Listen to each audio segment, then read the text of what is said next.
Hey everyone, so for this reading, A Terrible Decision, I'm going to go through annotation with you guys just to help you understand what annotating really means. So let's just jump right into it.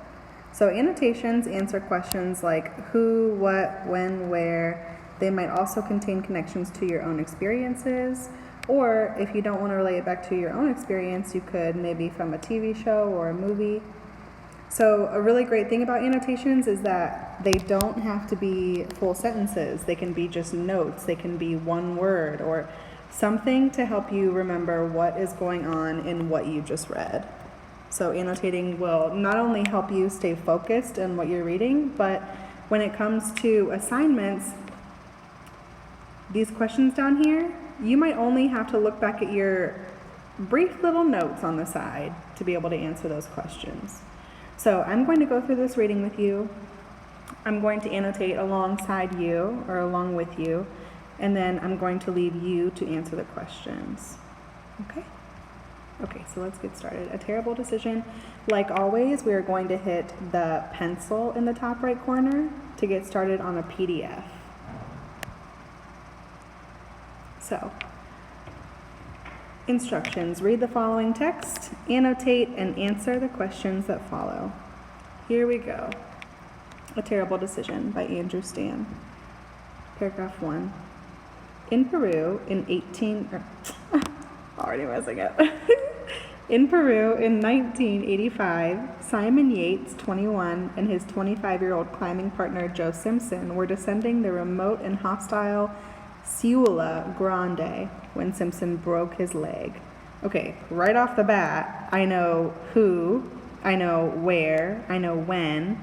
So instead of writing, you actually also have the option, I think this is the highlighter, you also have the option to highlight things that you notice.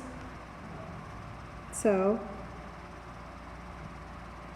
we know that they are in a remote and hostile Ciula Grande. And we know we're talking about two people in 1985. So if that is enough for you, go for it. But you might also want to note that we're talking about young people and they're climbing. Also, an injury just happened. Okay. They both assumed it was a death sentence, but Yates lowered the stricken Simpson down the mountain slope by tying a rope around his own waist. He would climb and then lower his friend. He did this again and again for hours, fighting exhaustion. He helped his friend halfway down the mountain slope. Little did Yates know he would soon be forced to make the most gut-wrenching decision of his life. Okay, stop here. Make sure you have annotated the above paragraphs at this time. So I annotated one. I didn't really get to the other one, but I think it's important to note that Yates tried to help Simpson by tying a rope around his own waist. Okay. I also think it's important to know that this fight to help him lasted a long time. It lasted for hours. Okay, we're going to move on. Paragraph 2. Suddenly, a terrible blizzard blew in. Yates had lowered Simpson over an overhanging ledge where the rope ran out. Dangling above the yawning maw of crevice, Yates knew it was only a matter of time before he could no longer hold the rope. He knew eventually he would lose grip and both men would tumble down the face of the mountain together. Yates made what seemed to be the only possible choice. He severed the rope to save himself. Okay, this is a heavy paragraph. So we know a blizzard came in. We also know that Yates, we can kind of sense his inner thought. It says Yates knew it was only a matter of time. And then we also know that his actions, he severed the rope to save himself. So we're thinking, Yates saved himself.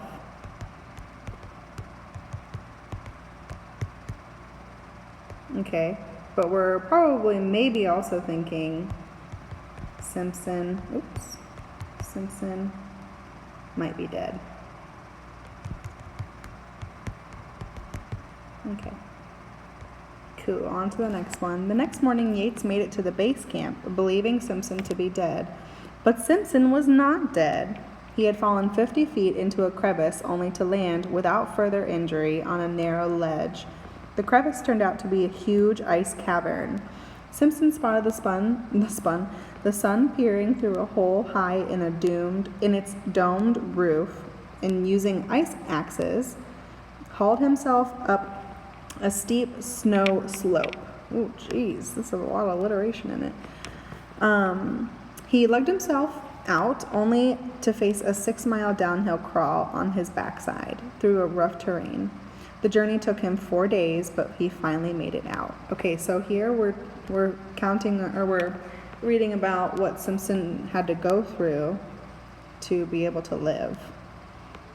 Okay, so he fell 50 feet into a crevice only to land without further injury on a narrow ledge. So we know that he is in a huge ice cavern. We also know that he had to use ice axes, hauling himself up. So, and then he had to go 6 miles downhill crawling on his backside through rough terrain. Okay, we also know it took him a long day. So we're just going to make note of this long journey. Actually, let's say long, tough journey back. Okay, stop. Make sure you've annotated the above paragraphs. I did. The third paragraph. In news reports that followed, Yates was condemned as the man who cut the rope on his friend. Many cited that he was essentially guilty of premeditated murder. Some said he had a moral obligation to go down with his friend. According to Lieutenant Gary, okay, I'm actually gonna, before we go to the next page, I just want to make note of some of these things that people were saying. So, premeditated murder, that's a pretty serious offense. Some people think he was guilty of that. And then some believed he should have gone down with his friend. He had a moral obligation to go with his friend and to leave him there. So those are pretty serious things. Let's say accusations.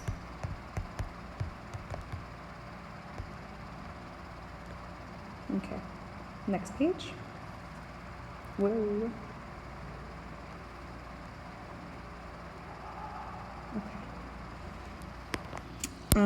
What did I say before? Gary.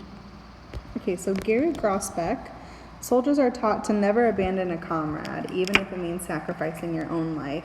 What Yates did is selfish and unforgivable. He will have to live with that decision for the rest of his life. I would rather die than leave a comrade behind, especially a dear friend. Okay, so this was just a quote from someone else. I'm going to do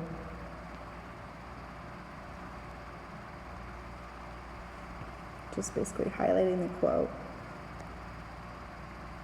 Okay, other individuals lauded Yates as a hero. Having gotten his friend at least halfway down the mountain, he essentially had saved his life. He had given Simpson the opportunity to make it out despite his fall. It was the worst decision of my life, Yates stated, but I knew if I did not cut the rope, we would both die. There was no reason for both of us to die. Despite his reasoning, Yates admits feeling guilty for the decision, and he experiences PTSD. Part of my soul was left on that mountain. The decision haunts me to this day. I still have vivid dreams of the hope unraveling and the weight of Simpson leaving my hands. Okay, so we have two different perspectives here. We have Gary Grossbeck, who says, never leave a man behind. Okay, and then we also have Yates's perspective. So I'm just going to highlight something that he said Let's say part of my soul was left on that mountain. The decision haunts me to this day. I still have vivid dreams. Blah, blah, blah, blah, blah. There we go. So his perspective, he is remorseful. There we go. Yet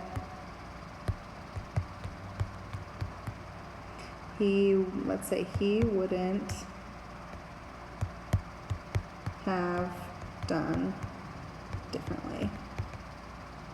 And notice how I'm not making these full sentences. I'm just making notes for myself.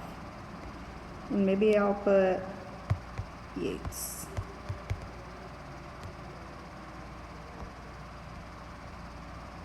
I can move this box a little bit too. And then I'll put Grossbeck. Right up there. Okay, so I know. Okay, yes, we have annotated. Okay, number 4, Simpson, on the other hand, does not blame his friend. We both knew what was going to happen. Either one of us was going to die, or we were both going to die. It is a miracle that I survived the fall and got off the mountain alive, but I couldn't have done it if Yeats hadn't helped me that far.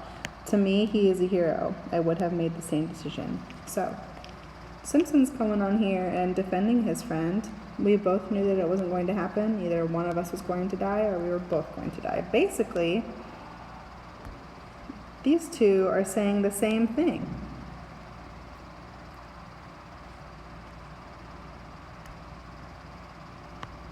Okay, let's say